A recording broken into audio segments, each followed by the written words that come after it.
Today we travel to Birmingham, Alabama to see part of the Civil Rights Trail. Here we will see tragedies and triumphs that took place in the 1950s and the 1960s. My name is Katie McMeans. I am the implementation specialist for the state of Alabama based in Birmingham, Alabama. And today I will be taking you to some historic landmarks around Birmingham, Alabama that are along the Civil Rights Trail. Birmingham is a city whose name is almost synonymous with the civil rights movement and was the site of much bloodshed and strife as civil rights leaders faced strong opposition and attempted destruction of their churches and many of their meeting places. So today we are at the location of the Birmingham Civil Rights Museum, the 16th Street Baptist Church, and Kelly Ingram Park.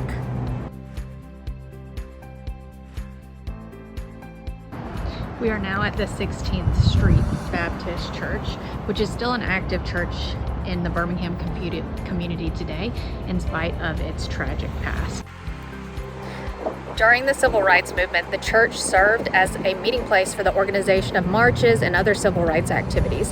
And in 1963, the church was bombed, resulting in the deaths of 4 young black girls, Addie Mae Collins, Cynthia Wesley, Denise McNair, and Carol Robertson. So we are now in Kelly Ingram Park. This is a sculpture that highlights the 4 girls whose lives were lost in the 16th Street Baptist Church. So this is actually what you'll see when you go on the walking tour. So you'll see historic information as you walk. So leaders of the Southern Christian Leadership Conference learned that they could apply economic pressure to white businesses with more effective results than moral persuasion alone. Therefore, the central strategy of the Birmingham campaign targeted the city's retail base.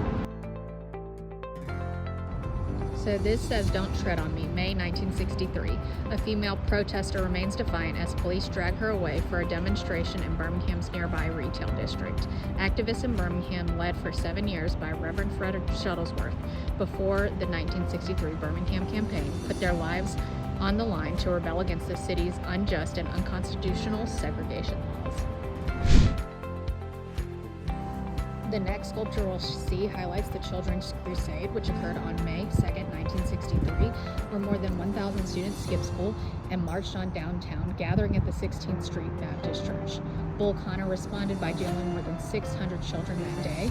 So the next day, another 1,000 students filled the park in which you stand now. And so, see a statue of children, and it says, "I ain't afraid of your jail." And if you move across, you actually see it from a different vantage because there were so many children who were jailed that day. So I'm currently standing at ground zero of the 1963 civil rights struggle in Birmingham, when African American leaders and citizens resolved to fight the oppression of a strictly segregated society. And right here we also have a sculpture that shows the dogs that Bull Connor sicked on the foot soldiers. So this is the march route to government, and it shows nonviolent foot soldiers. So the central principle of the American Civil Rights Movement was nonviolence, based on the strategies of Mahatma Gandhi, who led India's independence struggle against the British Empire. This says Jim Crow on the books. Birmingham, Alabama was considered America's most segregated city. Both city and state governments created legal codes that strictly banned nearly all social contact between blacks and whites. I want to thank you all for coming along today as we took a tour of Birmingham Civil Rights Trail. Now let's continue our journey by traveling to our nation's capital, Washington, D.C., to learn about the River Farms to Urban Towers Trail and more.